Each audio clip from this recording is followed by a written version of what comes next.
Kita ini sekarang jujur coba bilang, kita ini cari nafkah atau cari kaya? Cari nafkah atau cari kaya? Kalau cari nafkah, zuhur berhenti. Sholat zuhur berhenti. Orang saya cari nafkah kok.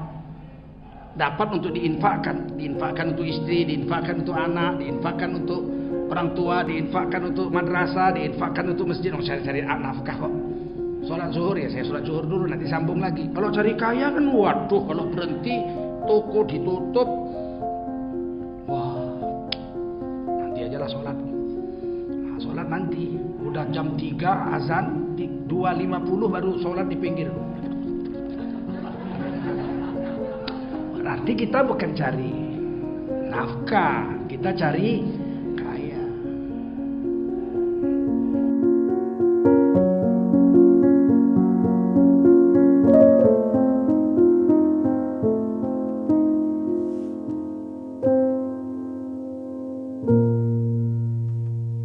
Assalamualaikum warahmatullahi wabarakatuh. Hamdan wa syukran lillah, wa salatan wa salaman ala rasulillah, wa ala alihi wa sahbihi wa mawalah. Allahumma salli ala sayyidina wa habibina wa maulana Muhammadin wa ala alihi wa sahbihi ajma'in. Amma ba'du, qala Allah ta'ala fi kitabihil karim, a'udzu billahi minasy syaithanir rajim. Bismillahirrahmanirrahim. Wa nafsin wa ma sawwaha fa alhamaha fujuraha wa taqwaha. Qad aflaha man zakkaha wa qad khaba man dassaha. Qala Rasulullah sallallahu alaihi wasallam, man kharaja fi talabil ilmi fahuwa fi sabilillahi hatta yarji. Baginda Rasul bersabda, siapa keluar untuk mendapatkan ilmu, orang itu adalah orang yang berjihad fi sabilillah sampai dia kembali ke tempatnya. Mudah-mudahan kita semua mendapatkan pahala jihad dari Allah SWT.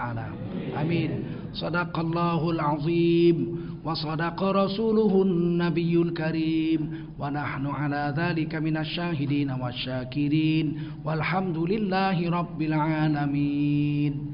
Bapak Ibu sekalian, jemaah Maghrib dan Isya Masjid Al-Hakim Menteng Jakarta Pusat, wajiblah kita bersyukur pada Allah SWT. Salawat dan salam kita sampaikan untuk baginda Rasulullah SAW. Duduknya rapat-rapat ibu-ibu, ya kayak bapak-bapak nih rapat-rapat. Jangan berpisah-pisah jauh-jauh. Merapat ke depan, ya rapat-rapat. Gak boleh majelis ta'lim jauh-jauh duduknya, masuk setan. Jangan dibilang bagus, setan ikut ngaji gitu. Baik Bapak Ibu yang mulia, kita lanjutkan pengajian Minhajul Abidin kita ini. Thumma ma'a dzalika kullihi fa innal 'abda dha'if. Kemudian daripada itu, sesungguhnya hamba Allah itu dhaif, lemah. Kita sudah bahas. Kita ini lemah, enggak usah anggar jago lah kata orang Medan. Enggak usah sok hebat. Kita itu lemah. Sama monyet aja tenaga kita kalah.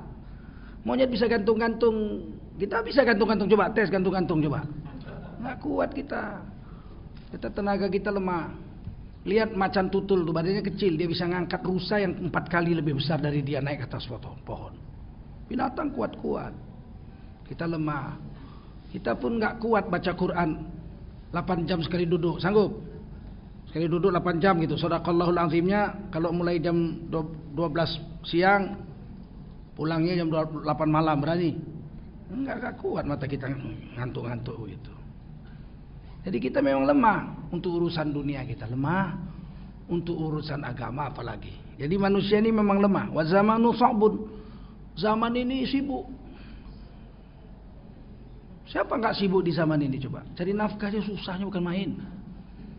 Saya masih mengalami 3 zaman. Zaman Pak Karno saya udah hidup, zaman Pak Harto saya udah hidup. Zaman Pak Karno susah, cari makan susah. Cari beras saja susah zaman Bung Karno. Untuk mendapatkan beras saja susah. Beras dibuang PKI ke laut. Kita terpaksa makan gaplek, makan bengok. Aduh, nggak ngerti lah kalian saya sebut bengok, mana tahu kalian bengok. gaplek, benguk. Saya enggak. Bapak saya orang bagus. Artinya kehidupan zaman itu bapak saya kedudukannya bagus. Tapi tetangga-tetangga makan sawut. Oh, nggak tahu bilang sawut itu ubi singkong itu diparut, dibungkus pakai daun pisang dibakar. Itulah makanannya. Makan pokoknya. Gimana itu? Nggak sedih waktu itu. Memang sangat kasihan lah. Zaman Pak Harto agak lumayan. Tahun-tahun 70-an itu zaman enak. Cari makan sehari, makan bisa 4 hari. Nyupir taksi aja 1 hari bisa makan 4 hari. Hasilnya lumayan lah. Saya nulis plat BK itu, plat motor itu BK 271S gitu. Kanan bukan depan belakang itu dapat Rp250. Jajan sehari Rp5. SMP, saya udah bisa minjemin paman-paman saya. Minjemin duit sama paman tuh anak SMP, bayangin. Kenapa? Cari makan gampang waktu itu. Sekarang sarjana pun nganggur, susah. Harus diakui. Zaman sibuk. Karena orang itu cari nafkah sehari-hari aja waktunya habis berjam-jam. Wa amruddin mutaroji. Sedangkan urusan agama mundur. Dulu zaman Haji Omar Said Cokroaminoto pernah orang menghina Nabi. Sak Jawa demo. Demo terbesar zaman India Belanda. Demo, dan perempuan itu hilang yang menghina Nabi itu, nggak ada ceritanya lagi, habis. Entah dibunuh orang, entah mati, entah kecemplung sumur, entah nggak tahu lah. Pokoknya sekali di demo habis. Zaman PKI mulai, kata Gus Dur, almarhum Gus Dur cerita sama saya, ludruk itu, sandiwara yang masuk ke kampung-kampung itu temanya itu Tuhan mati, Tuhan mati, Sontoloyo PKI, Tuhan mati katanya, macam-macam. Ada zaman PKI penghinaan. Setelah itu nggak ada. Zaman Pak Harto nggak ada. Arswendo Atmowiloto bikin tabloid Monitor, polling se-Indonesia, siapa tokoh paling terkenal se-Indonesia. Ini dia tokoh paling hebat di Indonesia. Nomor 1 Pak Harto, Nabi Muhammad nomor 11. Masuk penjara 5 tahun. Dipenjarakan Pak Harto 5 tahun. Nggak seneng Pak Harto dibanding-banding sama Nabi Muhammad. Sekarang urusan agama mundur apa? Orang berani menghina Nabi sekarang. Dan aman-aman aja, nggak ditangkap. Urusan agama mundur. Meskipun dalam urusan ibadah di beberapa bidang kelihatan maju. Misalnya naik haji antri sampai 12 tahun, 18 tahun. Antri. Itu kan ada kemajuan tuh. Ya kan? Mau naik haji aja sampai bayar sekarang, naik hajinya 20 tahun yang akan datang. Kan maju. Ada di bidang ibadah. Bukan urusan agama, bidang ibadah ada kemajuan. Kalau dulu bulan puasa itu tidak begitu semarak. Sekarang bulan puasa semarak. Ada aja pengajian ini, pengajian itu. Mulai nampaklah urusan ibadah kelihatan agak lumayan maju. Tapi urusan-urusan agama yang lain kelihatan mundur juga. Untuk pakai jilbab sekarang lebih populer daripada zaman tahun 80-an. Cadar sekarang lebih populer daripada tahun 70 80-an. Hampir nggak ada perempuan bercadar tahun 70-an. Istri saya termasuk yang pertama pakai cadar di Sumatera Utara tahun 92. Jadi tahun 80-an 70-an nggak ada perempuan bercadar di Indonesia. Sekarang sudah banyak. Ada kemajuan di beberapa bidang, tapi kemunduran di banyak bidang terjadi. Riba sekarang terang-terangan.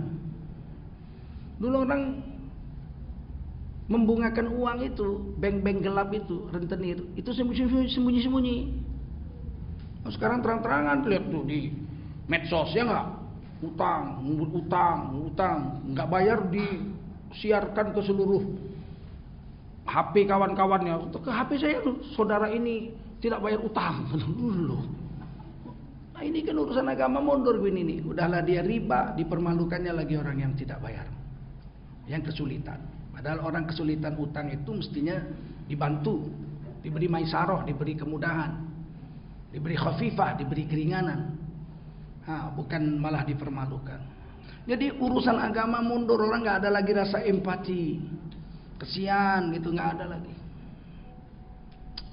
Kadang-kadang antri di WC umum, udah ada orang tua begitu pun nggak peduli gitu.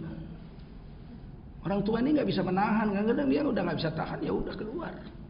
Yang muda-muda nggak mau ngalah. Kadang turun dari pesawat, naik kapal, naik bus.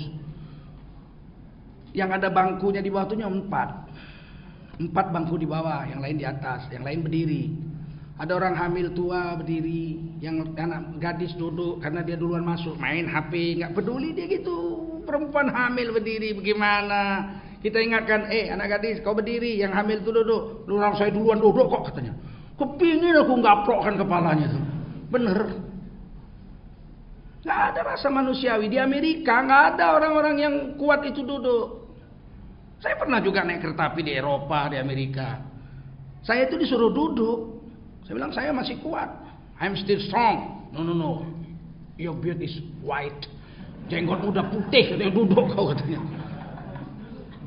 Disuruh duduk kita. Yang berdiri-berdiri itu yang keker-keker, yang anak-anak muda. Sekarang anak-anak gadis, anak-anak muda malah duduk mau main HP. Orang-orang tua, orang-orang hamil dipilih berdiri. Dan itu bukan sekali 2 kali saya lihat itu. Saya nggak pernah naik bus, tapi kalau di airport saya naik bus. Turun dari pesawat itu kan sering saya naik bus. Kalau naik bus umum belum pernah saya. Ya, tapi di Jakarta nggak pernah. Tapi saya pikir mesti banyak itu yang begitu itu, ya nggak?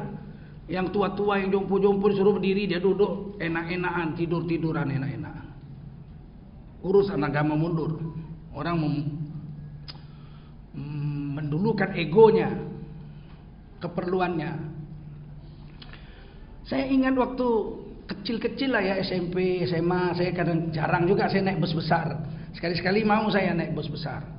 Saya naik bus kecil, bisa duduk kan. Mikrolet lah kalau di sini, sana Sudako namanya. Kadang-kadang kepingin juga naik bus besar rame-rame, gandung-gandung sama kawan-kawan gitu, berdiri gitu. Kadang-kadang saya naik juga.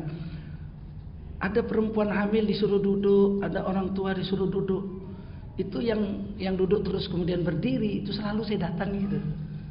Deket-deket, geser-geser. Sekolah di mana? Apa jawabnya? Muhammadiyah katanya. Bangganya hati saya gitu. Oh, mungkin dari 10 orang anak-anak pelajar yang SMA gitu atau mahasiswa yang mengalah memberikan tempat duduknya kepada orang tua atau orang hamil, mungkin dari 10 yang saya tanya itu 7 atau 8 jawabannya Muhammadiyah. Langkah bangganya saya itu. Saya anak didik Muhammadiyah dan guru Muhammadiyah saya. 5 tahun saya jadi guru di Muhammadiyah. 6 tahun. Oh, gitu ya. Ada perasaan dalam hati kita. Rasa empati kepada orang-orang yang lemah. Wal faraghu qalil.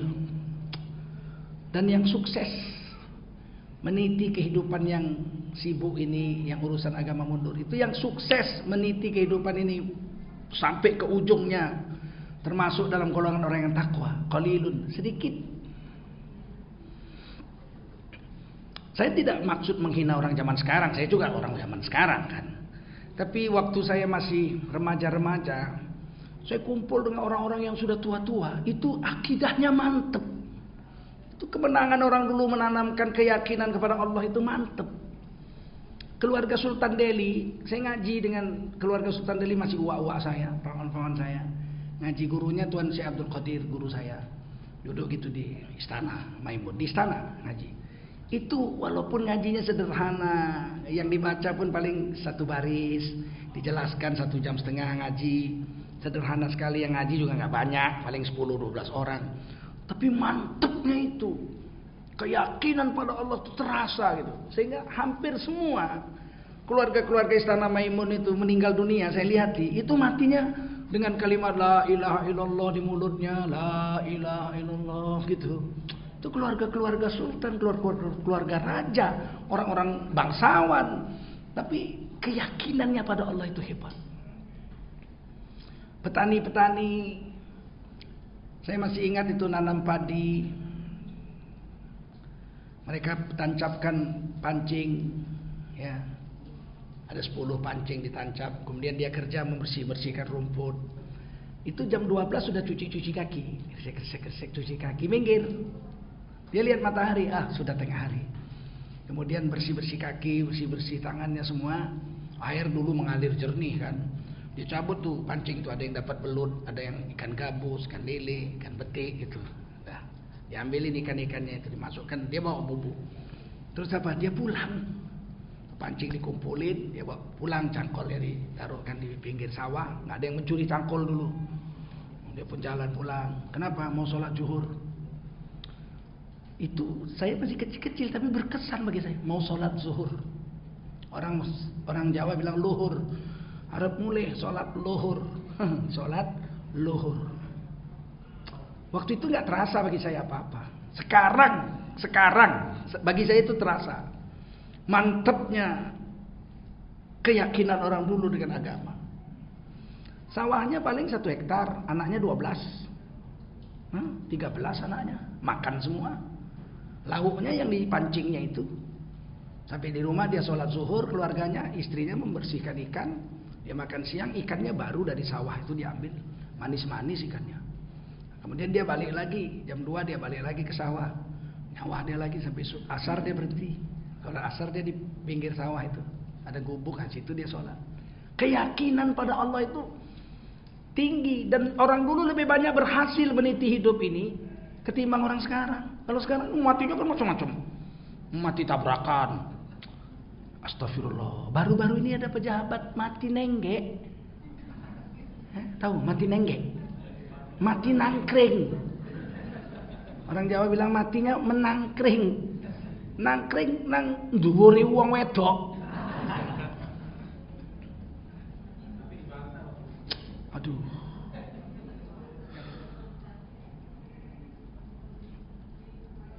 Manusia ini mati dengan hobinya. Kalau hobinya zina, mati berzina. Kalau hobinya mabuk, matinya mabuk. Kalau hobinya main perkutut, mati main perkutut. Itu kata Rasul. Manusia mati dengan hobinya. Sedikit. Wal farahu qalil. Yang berhasil meniti hidup di dunia ini sedikit. Berhasil dia mati dengan husnul khotimah, mati dengan kesuksesan hidup, mati seperti yang Allah dan Rasulnya mau. Itu sedikit.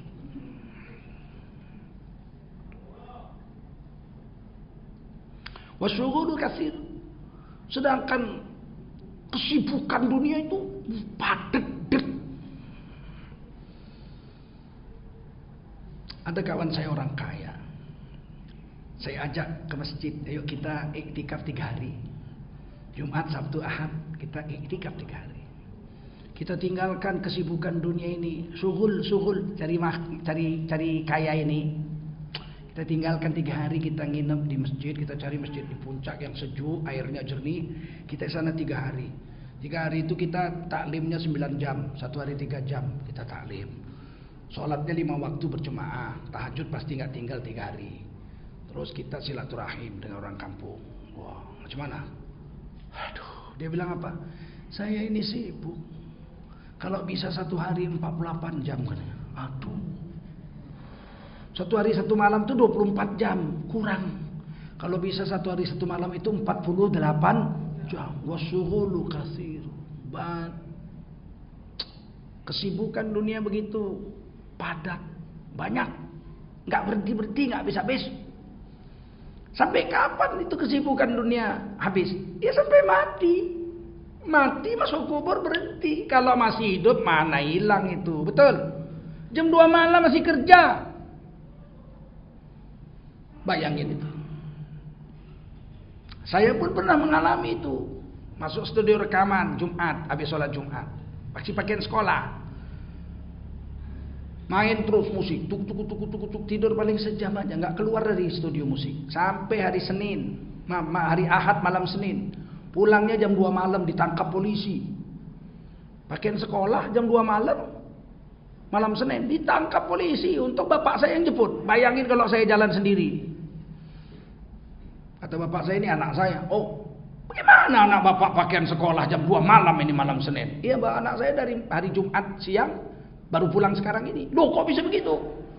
Ya dia sibuk rekaman di studio rekaman. Sekarang baru saya sesali. Aduh, sayangnya lah waktu habis. Dari Jumat, Sabtu, Ahad cuma main musik. Aduh, rekaman bikin album. Supaya orang bisa nyanyi-nyanyi, joget-joget dengan kaset kita. Alah. Sedikit pun gak ada manfaat untuk agama, sedikit pun. Takut-takutnya malah bikin dosa. Orang berjoget sambil mabuk dengar lagu kita. Ke kanan, ke kanan, ke kanan. Aduh. Sekarang saya sesali itu. Beruntunglah orang yang kerjanya sedikit, kesibukannya ya. Syughulnya sedikit, kesibukan cari nafkahnya itu sedikit. Hidup ini nggak ngoyo kata orang Jawa. Sebetulnya nenek-nenek moyang kita sudah banyak memberikan nasihat itu. Ojo ngoyo. Mangan orang mangan angger ngumpul. Nggak ada lagi tuh, mana ada. Mangan orang mangan angger ngumpul, lebih baik nggak usah ngumpul daripada nggak mangan, ya kan? Ditinggalkannya bininya 5 tahun jadi TKI dia. Ditinggalkannya lakinya jadi TKW dia 3 tahun. Pulang masak babi dia di sana. Ada yang pulang-pulang bawa anak. Coba, lakinya di Indonesia dia 3 tahun pergi pulang-pulang bawa anak. Lakinya nanya, lu anaknya siapa? Ya anakku. Lo kok dua anak gue kepepet mas, 3 tahun mas.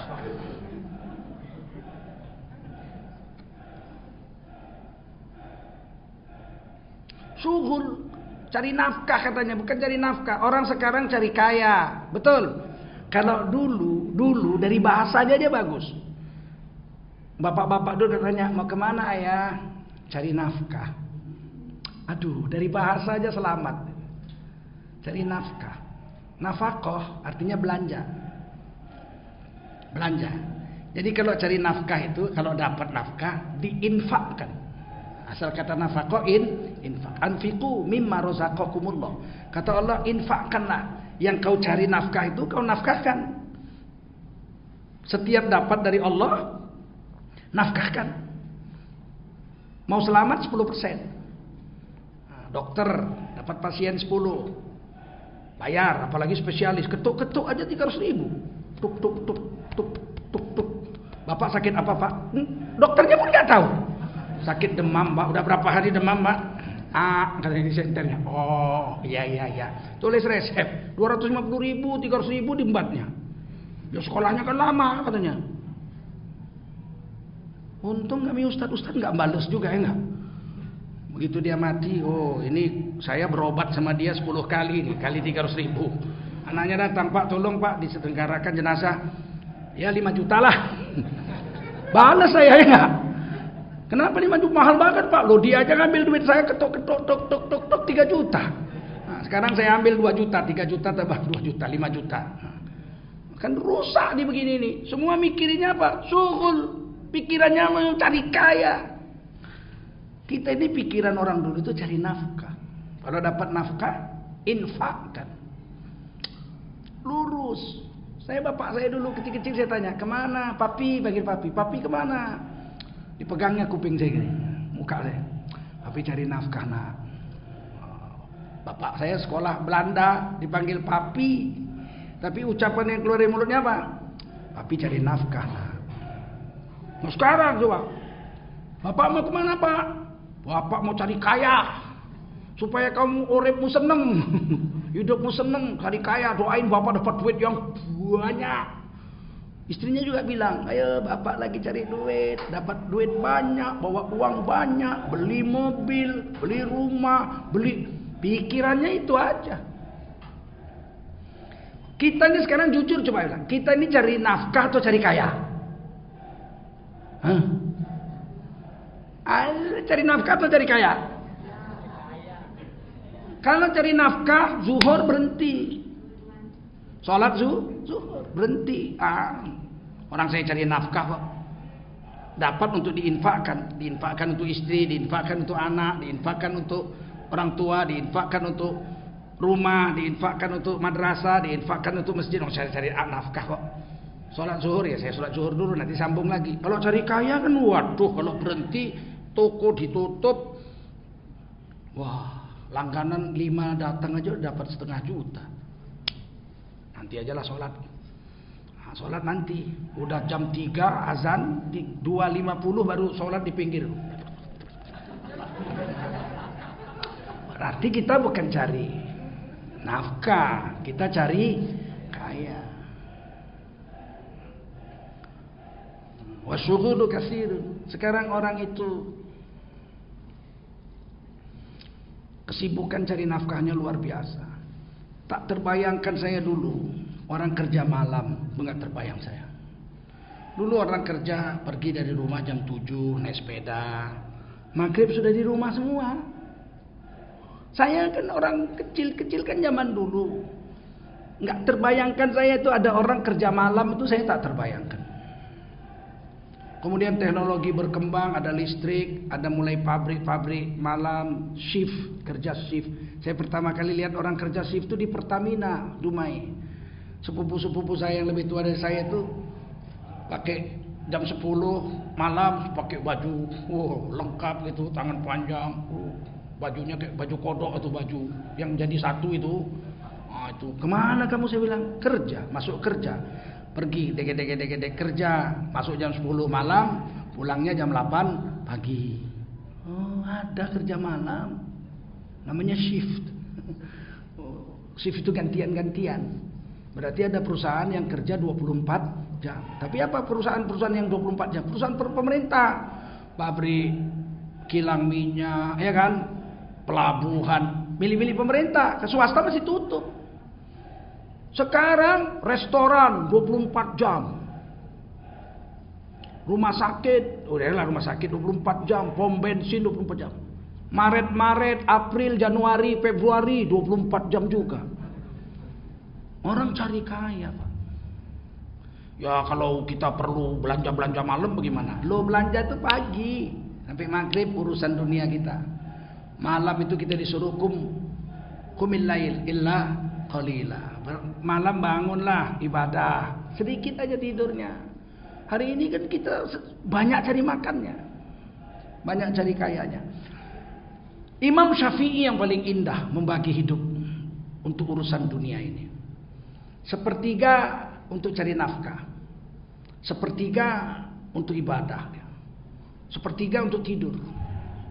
Jadi orang kerja itu normalnya memang 8 jam. Dan cara Imam Syafi'i membagi itu sampai sekarang dipakai di dunia barat. Orang barat tuh kalau masuk kerja jam 8, jam 4 dia bubar. Kalau masuk jam 4 dia balik, nanti bubarnya jam 12. Yang masuk jam 12 dia bubarnya jam 8. Artinya apa? Dia bagi kerja itu sepertiga dari waktu untuk cari nafkah. Orang barat nggak mau mereka nambah. Banyak kawan-kawan saya dulu di Amerika, di mana disuruh lembur nggak mau. Yang suka kali lembur orang Indonesia. Karena dia mau pulang mau kaya. Sana jadi kuli mati-matian, sering lembur, pulang mau kaya, pulang bawa duit banyak, kena sakit lever, habis juga duitnya. Orang melewati kodrat manusia. Beruntunglah orang yang bisa membagi kerja dunianya 8 jam saja sehari cari nafkah. Beruntung. Yang seperti itu saya lihat ada beberapa kota, Siak Sri Indrapura, Siak di negeri Riau. Itu orang baru mulai cari nafkah itu jam 9. Jam 9 mulai toko-toko dibuka. Jam 5 sore tutup. Nggak ada orang mau sampai malam-malam itu, nggak ada. Jam 10 keliling kota Siak nggak ketemu orang, udah tidur orang. Satu lagi saya lihat seperti itu Sri Lanka.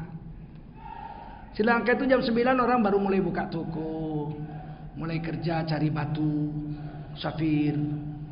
Jam 5 sore cuci tangan, selesai. Semua sudah pulang ke rumah masing-masing. Masih ada beberapa kota yang 8 jam aja dia cari nafkah. Kalau Jakarta kira-kira berapa jam cari nafkah sini? Ini syughul kasir, ini syughulun kasirun, ya. Syughulu kasirun. Syughul ini banyak. Kita di Jakarta saya paling terasa. Ada orang yang jam 4 pagi sudah jalan dari rumahnya untuk kerja. Sholat subuh di tengah jalan atau memang nggak sholat subuh dia. Dia pergi jam 4 pagi, anaknya belum bangun, anaknya masih tidur. Kemudian di perjalanan saja 2 jam, 3 jam. Saya mengalami mula-mula pindah ke sini, saya tinggal di Pondok Indah. Kantor saya di LP3 Institut Senen. Perginya 3 jam atau 2 jam. Pulangnya 3 jam atau 2 jam. Stres lah, gimana itu coba. Di perjalanannya habis 6 jam. Habis 5 jam di perjalanan aja. Pertama kali saya pindah Jakarta tidak terbayangkan bagi saya. Luar biasa sekali. Kami di Medan masih pakai Vespa. Saya ke kampus 5 menit dari rumah saya. Teng sampai parkir, cerik masuk kelas. Ewek 2 jam pulang. Teng. Makan zuhur, sholat zuhur sudah di masjid rumah, di dekat rumah. Makan, tidur. Oh, enak sekali kerja di Medan. Kemana-mana naik Vespa. Sekarang Medan, naik Vespa, hitam langsung muka kita itu. Asap diesel lah, pasir, macam-macam. Ya Allah, berubahnya dalam 20 tahun. Saya pikir dulu yang terindah hidup di Medan. Saya selalu rindu mau pulang saya. Saya cari makan cukup 8 jam, 4 jam kerja. Waduh, jual kue paling enak saya jual kue. Saya tempah kue sama orang, karamel, 400 biji, 50 perak. Saya jual 100. Kantin jual 150. 400 kali 50 saya dapat 20.000. Makan saya dengan istri 2.000 sehari. Waktu itu. Apa enggak orang kaya, enggak pernah ngambil gaji saya. Saya pergi negeri. Orang antri ambil gaji kan waktu itu antri tuh. Wah, saya enggak pernah antri saya. 6 bulan, 8 bulan baru saya ambil gaji. Karena jual kue itu saya cuma makan 2.000 dari 20.000 uang kue saya. Dan saya nggak bikin kue, berkeringat gitu, nggak ada. Saya bayar aja. Kue kayak gini, yang 400 biji, ini duitnya. Saya antar ke kantin Fakultas Kedokteran USU, kantin Metodis, hari Senin, Selasa, Rebu kantin Al Azhar, Kamis kantin Katolik. Jumat saya ngaji dari pagi sampai sore, sampai malam nggak mau saya kerja. Ngaji datangin guru-guru saya, guru-guru tua. Loh, enak banget cari duit waktu itu. Pakaian pun bersih, naik Vespa, deng. Sekarang yang coba-coba, ternyata semakin hari semakin menyibukkan ini dunia. Tapi saya ingatkan dalam kitab ini, begitupun kerja ini jangan menyita habis seluruh waktu kita hanya untuk bekerja. Kata orang Melayu, pandai-pandailah meniti buih, selamat badan ke seberang. Bagilah waktu ini seperti Imam Syafi'i kalau bisa. Sepertiga tidur, sepertiga kerja, sepertiga ibadah. Maka kita akan selamat dunia dan akhirat. Wal umru qasir. Umur pendek. Waduh, itulah. Saya teringat gini, orang-orang yang bersama dengan kita sekarang sudah banyak yang wafat. Saya pulang ke Medan, kawan-kawan saya sekolah, mungkin sudah 20 orang yang wafat. Saya kan pulang ke Medan nih, saya sedang bangun masjid di sana, 2 masjid, yang satu sudah 90% lah, 4,5 miliar masjidnya. Masjid itu diambil pengusaha Cina, diambil, direslak, diambil tanah negara, masjidnya itu kita pertahankan sampai dia kembalikan, sampai kita bangun 4,5 miliar, hampir selesai. Masjid Nurul Hidayah namanya. Satu lagi masjid di dekat rumah saya di pesantren. Kita sedang buat. Saya sering ke sana. Saya tanya-tanya kawan-kawan saya, "Si Anu apa kabar?" "Udah mati." "Aduh." "Si Anu apa kabar?" "Udah mati." "Aduh." Saya hitung-hitung udah 20. Kawan saya sekolah itu satu kelas 40. 20 sudah mati. Jangan-jangan lebih dari itu karena udah pindah-pindah kemana-mana kan. Tanahnya dijual, pindah ke kampung. Ternyata umur pendek. Yang seumuran saya masih hidup sehat itu mungkin kalau dari 10 kawan saya 5 aja yang sehat. Yang lain udah encok-encok, kolesterol, pasang ring, ya kan? Pasang ring, apa lagi? Aduh, macam-macam lah. Ada besi di dalam badannya itu. Dulu yang pakai besi itu rantai babi. Siluman babi aja yang punya ring sini. Sekarang manusia-manusia punya ring di dadanya. Alhamdulillah belum kena ring. Ya, umur pendek dan mati banyak mendadak. Ini ciri-ciri akhir zaman. Salah satunya adalah orang banyak mati mendadak. Kalau dulu mati itu kan sempat sakit dulu seminggu mati. Sekarang nih ciri-ciri akhir zaman salah satunya saya baca dalam hadis, banyak orang mati mendadak. Lagi joget-joget mati.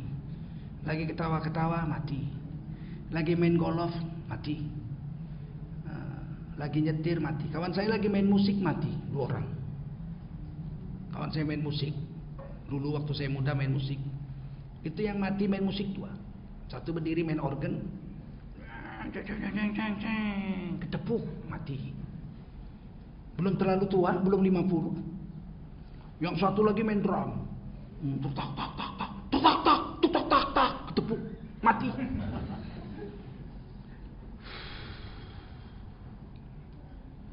Dulu waktu saya mulai dakwah, kawan-kawan saya pemusik itu saya dakwah.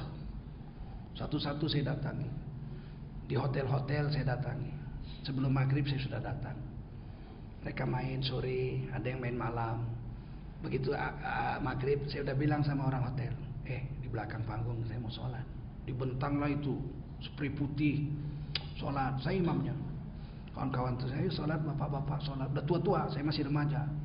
Main kita sholat, saya imam. Maghrib saya doa, nangis-nangis tuh.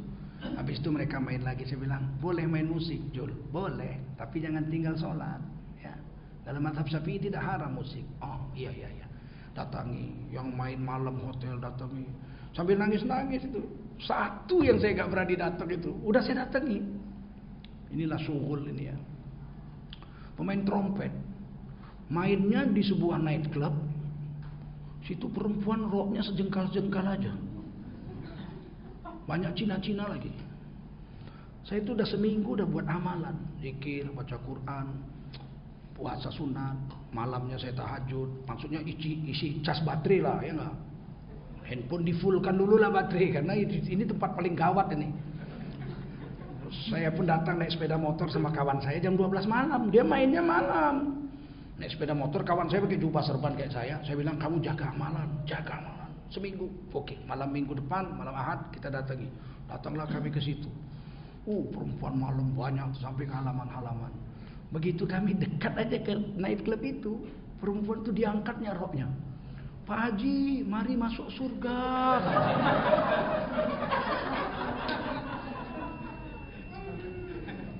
Enggak pakai celana dia. Kita lihat itu, astagfirullahalazim. Saya lewat lagi, belok, kata kawan saya. Enggak berani aku bilang. Enggak berani aku, nangis saya, enggak berani saya. Kawan saya itu main trompet, jago kali main trompet. Gimana caranya mendakwah abang ini saya pikir. Akhirnya kami ke rumahnya lah. Ke rumahnya. Tadi malam kami udah datang, Bang. Gila kau katanya, pakai begini. Iya. Mau ngapain kau? Ya mau jumpa abang. Kamu gila kamu? Enggak, waras. Semua udah saya jumpai, tinggal abang yang belum. Jangan, kalau ke tempat saya kerja jangan gitu. Di sini aja kau ngomong di rumahnya.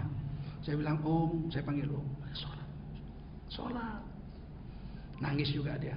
Iya ya Jul. Iya ya. Sholat. Nah, bayangkan itu. Sampai begitunya. Apa itu cari nafkah atau cari kaya itu? Nggak kaya juga, miskin juga dia. Sepeda motor nggak punya dia. Duit habis aja nggak jelas-jelas. Sepeda motor nggak bisa beli. Dan umur pendek. Jarang saya jumpa kawan-kawan saya dulu yang umurnya 80. Nggak ada. Umumnya 60 sudah mati. Dan matinya mati mendadak lagi. Aduh.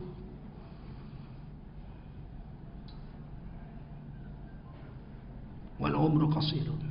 Umur pendek. Mudah-mudahan bisa kita ini kok ngajinya ini kok bikin stres ya, bikin. Memang iya ini kalau bab ini Imam Ghazali memang dia tekan habis ini. Ini kan kitab Imam Ghazali Minhajul Abidin. Kalau untuk kerisauan akhirat dia tekan habis kita itu. Tidak ada waktu, tidak ada kesempatan untuk bergerak. Karena mati itu datang, kalau udah mati nggak ada guna lagi ngaji ini. Nggak ada lagi guna, ibadah pun nggak guna lagi. Dalam kubur mana bisa sholat, zikir nggak bisa kita. Ada satu-satulah orang-orang soleh yang memang dia di dunia minta, di kubur dapat. Misalnya ada satu orang sahabat Nabi yang setiap malam baca surah Al-Mulk. Tabarakalladzi biyadihil mulku wa huwa ala kulli syai'in qadir. Dibaca itu setiap malam. Dan dulu kan orang nggak baca Quran dipegang gini kan. Quran nggak ada dijual zaman itu. Siapa yang jual Quran? Senin belum buka waktu itu Senin. Semua ayat Quran dihafal, betul nggak? Nah, dia dihafal, Quran belum ditulis menjadi satu kitab. Mereka main hafal. Jadi tabarakalladzi biyadihil mulku wa huwa ala kulli syai'in qadir. Itu mereka hafal tiap malam dia baca di satu orang sahabat. Apa yang dia doa? Ya Allah, begitu cintanya aku dengan surah Al-Muluk ini. Berilah kesempatan kepadaku kalau aku mati. Tetaplah kiranya dalam kubur aku membaca surah Al-Muluk ini. Di dalam kubur. Itu permintaannya. Satu hari seorang sahabat kemalaman di perjalanan bikin tempat tidur lah, kayak koboi-koboi lah. Film-film koboi kan kalau malam ya tidur di mana tidur aja kan. Gelar tempat tidur. Rupanya dia nggak tahu dia gelar tempat tidur itu di atas kuburan. Kan kuburan udah rata kan, nggak ada nisan-nisan kayak sekarang kan. Dia nggak tahu dia tidur. Tiba-tiba malam itu dia dengar orang baca Tabarakalladzi biyadihil mulku wa huwa ala kulli syai'in qadir alladzi khalaqal mauta wal hayata liyabluwakum ayyukum ahsanu amala wa huwal azizur ghafur. Duduk dia, di mana orang baca Quran? Di bawahnya, dari dalam tanah. Sampai habis itu. Kalau kita kabur itu, Pak. Oh, kalau kita nggak digulung lagi tempat tidur tuh loncat aja lah. Sahabat Nabi itu kan keyakinan sama Allah dia putus. Karena dia takut kecuali sama Allah, nggak ada dia. Dia cuma takut sama Allah. Sama singa, sama macan dia nggak takut dia. Selesai itu pagi habis sholat subuh dia gulung tempat tidurnya, dia pun jalan dengan kendaraannya. Sampai di Madinah dia cerita sama Rasul. Rasul tadi malam saya tidur. Ini diceritakan dalam kitab Hayatus Sahabah. Ini hadis sahih. Saya tidur, tiba-tiba saya dengar ada orang baca surah Al-Muluk, bagus banget. Saya dengar sampai habis. Tapi yang baca dari dalam tanah. Kata Nabi betul, itu orang Islam yang wafat dikubur situ. Kamu nggak tahu, kuburannya sudah rata. Dan waktu hidup dia setiap malam baca Al-Muluk dan doa dia, ya Allah, jadikanlah aku di dalam kubur tetap baca Al-Muluk tiap malam karena inilah kesayanganku, hobi, kecintaanku waktu hidup. Hendaklah waktu sudah mati diberilah aku keistimewaan bisa baca. Baca, bayangin itu. Ada sahabat yang kepingin apa saja, mereka kepingin di dalam kubur. Ketika Nabi Isra dan Mi'raj, Nabi melihat Nabi Musa sholat di kuburnya. Wah, karena Musa yusalli fi qabri. Adalah Nabi Musa kulihat dalam kuburnya sedang sholat. Berarti Nabi Muhammad lewat kuburan Nabi Musa waktu Isra dan Mi'raj. Kuburan Nabi Musa itu memang di Palestina, di sebuah bukit berwarna merah. Sekarang sudah dibangunkan masjid di situ. Beliau wafat di situ. Nah, jadi Nabi itu ke Al-Aqsa sempat melewati kuburan Nabi Musa dan beliau lihat sallallahu alaihi wasallam Nabi Musa sedang sholat di kuburnya. Dan setelah Nabi sampai ke langit, ketemu Nabi Musa di langit. Nabi Musa minta kurangi sholat untuk umatmu 50, kurangi terlalu banyak. Itu yang minta kurangi, hadis sahih Muslim itu Nabi Musa. Minta kepada Muhammad, minta lagi sama Allah dari 50 jadi 5. Kurang 5, kurang lagi turun, naik lagi 5, kurang sampai tinggal 5. 5 pun Nabi Musa bilang minta kurang lagi, berat. Kata Nabi, malu saya kalau 5 pun kurang, turun. Karena kata Nabi Musa, umatku disuruh sholat seminggu sekali hari Sabtu, nggak sanggup, dikutuk jadi monyet. Nabi Musa itu Sabtu sholat, mereka cari ikan. Disuruh sholat di Sabtu, sebagian dari mereka cari ikan. Pulang cari ikan, berapa kali dinasihati nggak mau. Kunu qiradatan khasyiin. Jadilah kamu monyet yang hina. Pulang cari ikan jadi monyet. Coba kalau kita kayak gitu. Sholat Jumat jangan ngojek.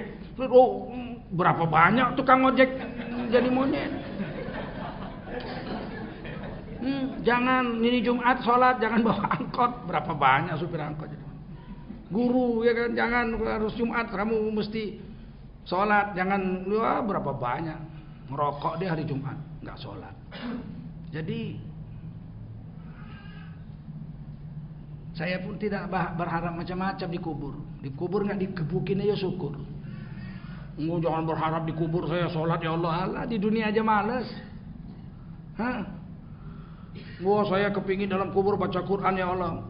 Di dunia aja males, kita lebih banyak baca handphone daripada baca Quran. Paling tidak kita berharap karena umur pendek dikubur nggak dipukuli, nggak digebuki. Udah syukur banget lah. Saya sudah membangun madrasah hafiz Quran 3 di Riau, tanah udah saya beli, udah lunas. Saya mau buat 1 4. seumur hidup saya sebelum mati saya berharap ada 10 pesantren tahfizul Quran, minimal muridnya 20. Yang saya punya banyak muridnya 100, yang di tebing juga banyak. Yang lain-lain saya berharap muridnya 20 aja. Kalau saya punya 10, 200 murid saya, tahfizul Qurannya pesantren saya 200 murid. Satu hari mereka baca 6 juz. Anak-anak yang menghafal Quran itu satu hari 6 juz. 200 kali 6 juz itu 1200 ya. Ya kan? Nah, saya mati, malaikat udah mau mukul tuh. Ini sontoloyo besar nih kan. Begitu dia mau pukul, dia lihat 1200 bacaan Quran mengalir ke kuburan saya. Kata malaikat, memang licik kau. Memang kau licik kau. Sebetulnya kau mau kami gebukin sampai hari kiamat kau. Tapi itulah, kau bikin pula 10 tahfizul Quran pesantrennya enggak? Masuklah pahala 1200 juz sehari. Mana berani malaikat mukul 1200 juz. Waduh, memang licik gitu. Jadilah nggak digebuki di kubur, sudah syukurlah kita. Itu aja, nggak usah tinggi-tinggi berharap. Nah, sekarang bapak ibu-ibu coba pikir apa yang bisa menyelamatkan kita dalam kubur? Apa? Udah. Ya. Pikirkan apa yang bisa menyelamatkan kita dalam kubur. Dalam usia yang pendek ini. Bikin apa yang bisa mengalirkan pahala sampai hari kiamat. Bangun masjid kah? Bangun pesantren kah? Apalagi bangun rumah jompo kah? Bangun rumah anak yatim kah? Apa saja, silakan. Pilih. Sertakan duit kita di situ. 1 juta kah? 2 juta kah? Jangan sampai nggak ada. Ada orang lagi bangun masjid, kita lagi naik mobil, nangguk-nangguk tengah jalan. Jangan dicaci, berhenti. 5.000. Ya Allah, 5.000. Nanti masjid ini jadi, saham saya 5.000. Kan lumayan juga. Kalau ada 100 masjid pernah kita lewati, nangguk-nangguk gitu, 5.000 kan 500.000 juga.